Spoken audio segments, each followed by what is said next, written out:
All right, good morning, everybody. It's 9 a.m. on this Thursday morning. It's March 21st, and look where I am. I'm across the highway in the main alfalfa field. Obviously, we're looking at alfalfa balege.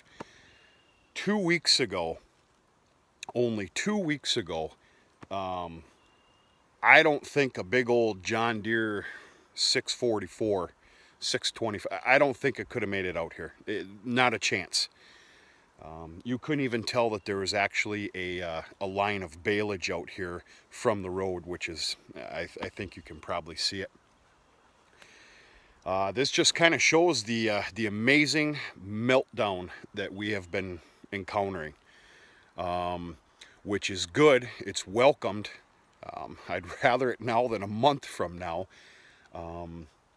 But yeah, it's melting down just a little too quick. I probably need to watch my words because there's a lot of disasters around the country right now. I think Nebraska, Nebraska and Iowa, I think they're suffering some of the worst as far as flooding and rivers. It's just, I've seen some pictures and some news and whatnot, and it's heartbreaking. So I'm going to watch my mouth. I am not going to complain about our meltdown. Our problem up here, well up north, UP and Michigan, is the record amount of snowfall that we received this year.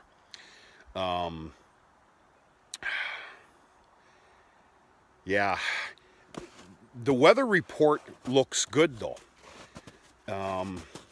We've got drastic melting days, in the 40s, high 40s.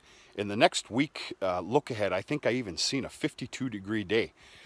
What's saving us, for the most part, is below freezing temperatures. When I say below freezing, that's below 32 temperatures at night throughout the early morning. In some cases, even 13, 15, 17 degrees. That slows down the meltdown dramatically, and that's what we need, so that the ground floor can soak in some of this moisture instead of all at once. I sound like a know-it-all right now. I'm not.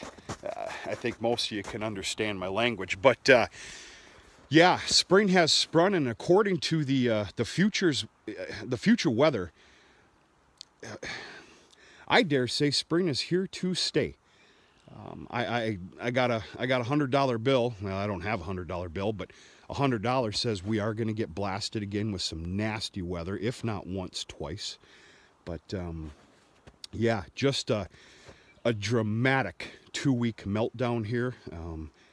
I left the farm here just a little bit ago. I just fed the cows, and I was gambling on coming out here, and it's a little sketchy getting out here, but it's not bad.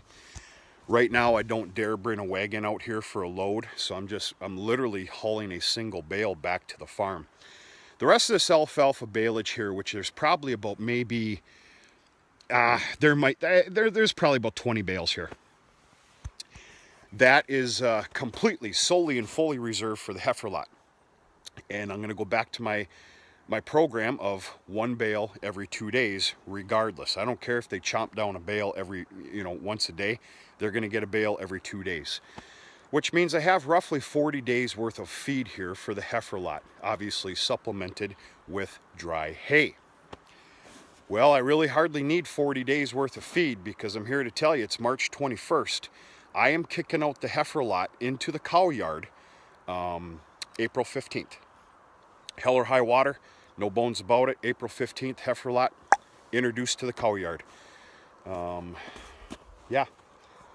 So the heifers got one heck of a treat coming here.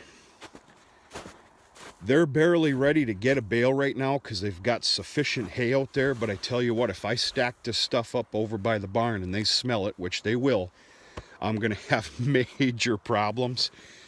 So yeah, they're going to get a bale here right away this morning. They're just going to be absolutely in love.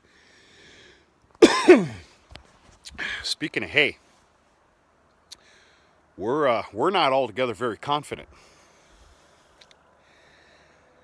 I don't have time today I have about enough time to make this video and stop in and say hello, folks. I don't have time today, and I barely have it tomorrow, but tomorrow I'm going to do another bale count at the bale yard, everything. And I'm going to put another science to our needs and whatnot. I got to be honest with you, maybe it's the time of the year and things are dwindling down. I have hit the nervous mode for sufficient hay before grazing starts.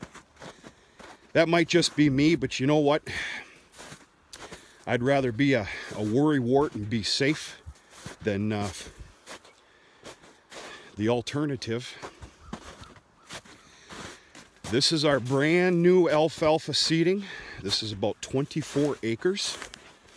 I did not like the looks of this in the fall, but you cannot judge alfalfa in the fall for the following year. This obviously new seeding. We're going to see how things turn out. It also is going to depend on this this meltdown that we have. God only hope we don't get all the meltdown and create a few little lakes in here, and it freeze up. That's just an absolute killer. I got a lot riding on this 24 acres here of alfalfa.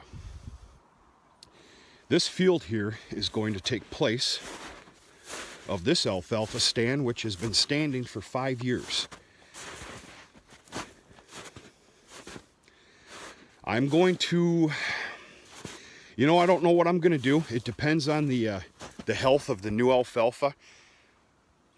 A lot of grass is starting to grow in here now, and rightfully so. That's, that happens. I probably plan on making this field, the original, half into baleage, the other half into probably small squares, depending on the health of the new 24 acres. If that's worth a damn, that entire, everything's going into baleage on that 24 acres. So we're going to see what happens, but spring has sprung, a dramatic meltdown here. I'm very happy to be out here grabbing another bale of alfalfa baleage. I've sure missed that smell. Yeah, it's just uncomparable. And yeah, I don't know. I got home last night. I was downstate for a little bit. We're about to start a 2-year program. We're going to start Monday, April 1st, and no, it's not going to be an April Fool's Day. So had to go down there and tie up some legalities, and I'm talking about registrations and plates and everything else. We went through all the equipment. Some of it's been sitting all winter long. What's dead, what needs some new batteries, because there is what needs new tires, and holy crap.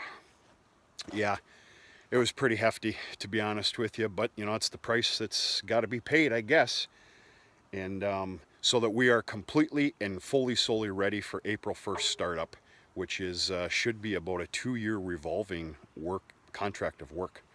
So yeah, I got home last night. I'm home for the remainder of this week and then some, and try to get some stuff done. I just ordered some parts on my way home last night with John Deere.